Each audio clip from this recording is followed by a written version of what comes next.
Released in September 2013 to critical acclaim, it was an interesting era as Grand Theft Auto V was released just a few weeks prior. For as jaw-droppingly beautiful as GTA V would be, it was the allure of the adventures with Rayman and his friends that had me excited just from the trailer footage alone. Ubisoft's successor to Rayman Origins focuses on a storybook-like layout similar to Mario 64, in which you jump into various paintings and complete the level collecting enough lums, aka this game's currency, all in aid of your quest to get to the gold medal at the end and increase your awesomeness rank.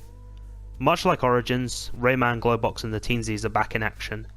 However, now that the Glade of Dreams has been invaded by dark forces, we are now introduced to Barbara, a princess warrior with a hearty demeanour and a sense of adventure, and as these characters it is your duty to save her sisters by playing through various challenges. Each world is represented by paintings. These include Teensies in Trouble, Toad's Story, Fiesta de los Muertos, 20,000 Lums Under the Sea, Olympus Maximus, and the Living Dead Party, which is more like a bonus world. At the end of each world is a mini-boss painting which exercises the player's dexterity, usually by having you outrun the thing that's chasing you. So once you've defeated the main boss set upon you by Dark Teensies, you unlock a music world. This is essentially played out like an endless runner. Usually platforming is built around the song. By collecting enough lums overall you can unlock the Living Dead Party, which contains 8-bit renditions of these music levels. But be warned, the levels are retro themed, therefore there's graphical hiccups and 8-bit glitches to prevent your progress, and it doesn't get more crazy than Orchestral Chaos, in which the level plays out like an epileptic nightmare, with static and glitches that have thwarted many a gamer.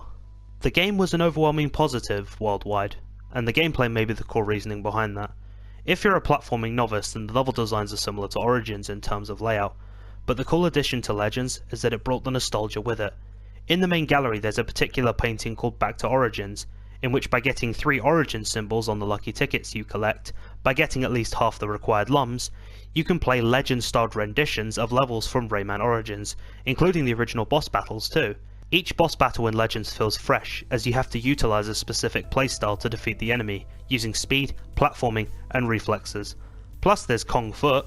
It's a football-based or a soccer-themed minigame that pits 2 players against each other. The downsides are very limited overall, I'd have to say. One issue in particular I must point out is Murphy, a Wii U specific control system.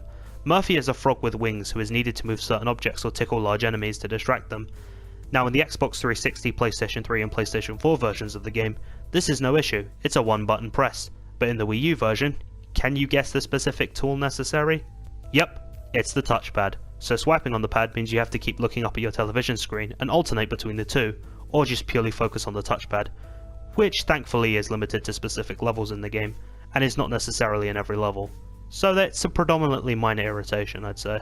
Overall, I felt Rayman Legends went above and beyond the precedent set by Rayman Origins by introducing varied level design, fresh boss battles, and more characters including Ramesis, which you unlock earlier on than you did in Rayman Origins.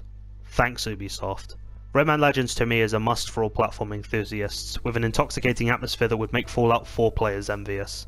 An amazing narrative filled with exploration and fun, and for keeping the franchise consistent, Rayman Legends is a solid game to add to any gaming library.